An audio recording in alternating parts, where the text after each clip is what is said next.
Masuk ke bagian terakhir di pembahasan pendapatan, melanjutkan contoh yang tadi, ada dua metode yang kita bisa gunakan untuk penyelesaian pengakuan pendapatan kontrak konstruksi ini.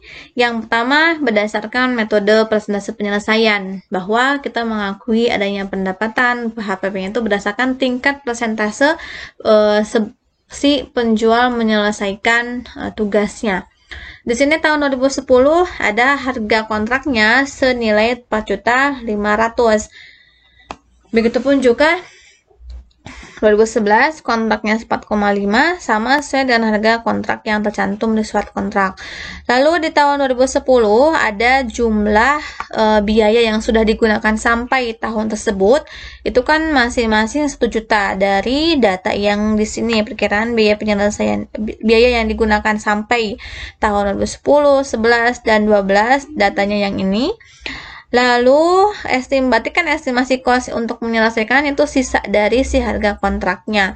Berarti kan di sini yang sudah terpakai 1 juta, estimasi cost yang terpenuhi yang harus diselesaikan tinggal 3 juta. Yang 2011 juga sama, estimasinya sisa dari 4,5 dikurangi yang 2.916. Tapi kalau yang 2012 jika ini ada tambahan maka 2012 itu sisa dari tahun 2011, maka dari tahun 2012 tidak ada estimasi biaya perkiraan lagi, sehingga estimasi total cost-nya per tahunnya tinggal dijumlahkan. Lalu berarti kita bisa mengestimasikan jumlah laba kotor yang kita peroleh setiap tahun dari tugas yang telah kita laksanakan di setiap tahunnya berdasarkan tingkat persentasenya. Nah, berapa persenkah si PT Konstruksi KC tadi menyelesaikan tugasnya dari total kontrak yang 4,5 juta ini? Itu sudah terlaksana 1 juta, digunakan 1 juta, sehingga persentase penyelesaiannya 1 juta yang sudah digunakan dari biaya kontraknya itu kan cuma 4 juta ya, maka untuk acuannya ke jumlah estimasi biaya totalnya yaitu 4 juta, maka persentase penyelesaiannya 25 juta di tahun 2010. Jika tahun 2011 karena estimasi totalnya itu ada penambahan menjadi 4.050.000, sedangkan jumlah biaya yang sudah terpakai sampai tahun 2011 yaitu 2.916.000, maka untuk menghitung persentase penyelesaiannya dengan membagi cost to date-nya itu 2.916.000 dibagi dengan estimasi totalnya 4.050.000, dapatlah persentase penyelesaiannya 72%. Untuk tahun 2012 itu karena jumlah biayanya sudah digunakan semua dari estimasi total cost-nya itu, maka tingkat penyelesaiannya itu 100% karena sudah berakhir di tahun 2012.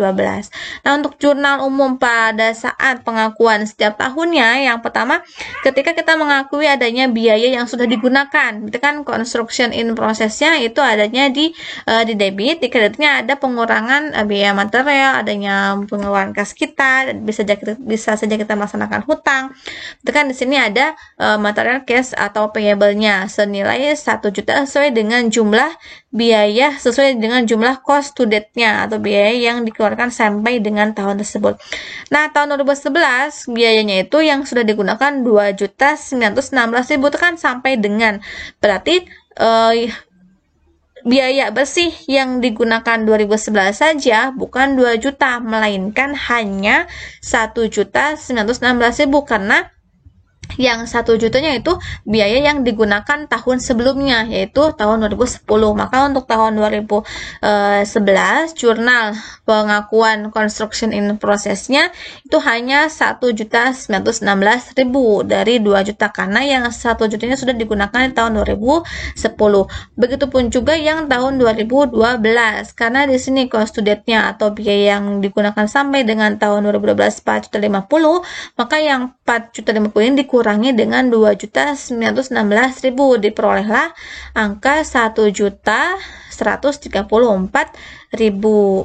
Nah, untuk mengakui jumlah tagihan yang ditagihkan dari penjual ke konsumen, ini kan datanya ada per tahun ya. Tagihan tahun 2010 911 2,4 dan 12 1,2. Karena ini bentuknya tagihan, otomatis kita belum menerima cash, tapi kita harus adanya mengakui dulu adanya piutang atau account receivable. Jumlahnya itu 900.000. Maka di kreditnya ada timbul billings on construction. Di sini itu tagihannya berasal dari konstruksi yang di dalam proses, senilai jumlah yang ditagihkan setiap tahunnya.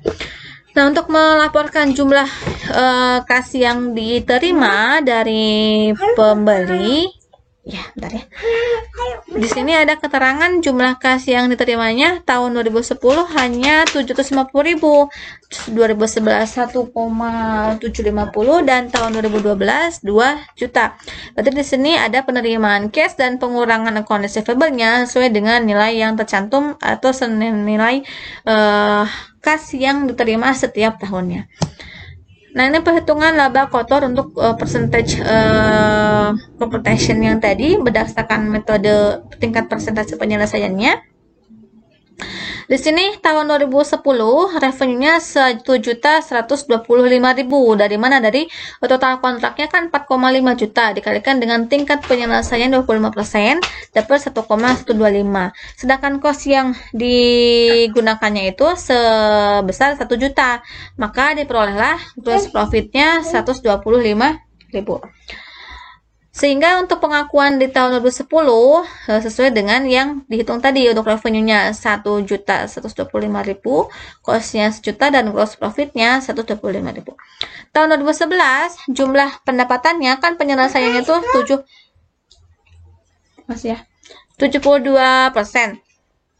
Berarti kita harus menghitung jumlah kontraknya itu 4,5 dikalikan dengan tingkat penyelesaian 72%. Sehingga diperolehlah revenue-nya 3.240.000, cost-nya 2.916.000 sesuai dengan data yang sebelumnya. Nah, di tahun sebelumnya ini kan sudah ada pengakuan dulu di tahun 2010, di mana pendapatan ini sudah diakui sebesar 25% tahun 2010, sehingga di pengakuan di tahun ini itu dikurangi dulu dengan tahun sebelumnya, sehingga jumlah pengakuan tahun berjalannya untuk pendapatan hanya 2.115.000 dan untuk cost-nya 1.916.000 karena yang sisanya sudah diakui di periode sebelumnya, sehingga jumlah gross profit-nya tinggal 199.000. Sedangkan tahun 2012 pendapatannya sudah full, cost-nya juga sudah full, dan gross profit-nya juga diperoleh 450.000. Nah, ini kita sudah kurangi dengan pengakuan pendapatan dan pengakuan beban yang sudah diakui di periode sebelumnya, sehingga untuk pengakuan pendapatan dan beban di periode berjalan itu hanya 1,260.000 dan cost-nya 1.134, sehingga jumlah gross profit-nya 126.000.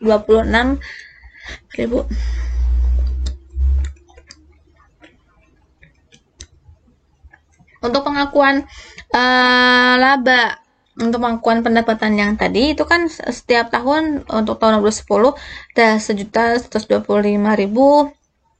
Lalu untuk tahun 2011-nya 2.115.000 dan tahun 2012-nya 1.260.000. Maka ini pengalokasinya untuk konstruksinya sesuai dengan yang tertera tabel tadi. Begitupun juga dengan gross profit-nya. Untuk pengakuan penyelesaian kontraknya itu sejumlah harga kontrak, di mana bidding on construction prosesnya itu berakhir dan konstruksi prosesnya itu menjadi berkurang senilai 4,5 juta. Nah, kalau untuk zero profit method atau cost recovery method, ini setiap tahunnya tidak ada pengakuan laba, di mana pengakuan labanya itu diakui di akhir kontrak. Nah, jika jika tugasnya sudah selesai semua, maka barulah si perusahaan mengakui adanya laba. Karena di sini metodenya metode cost recovery method, sehingga tingkat pengakuan labanya tidak dan pengakuan pendapatan tidak diakui berdasarkan tingkat penyelesaian.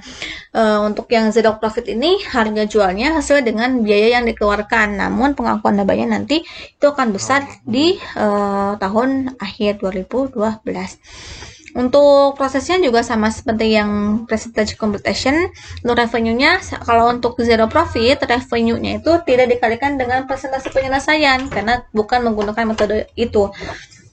Sehingga revenue-nya sama dengan cost yang dikeluarkan. Kalau cost-nya 1 juta, maka revenue-nya pun 1 juta, sehingga tidak ada laba.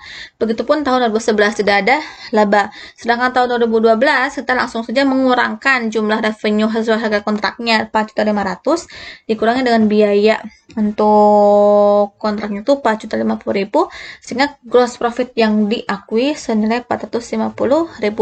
Maka untuk perbedaan antara percentage of compensation dengan cost recovery itu pada dasarnya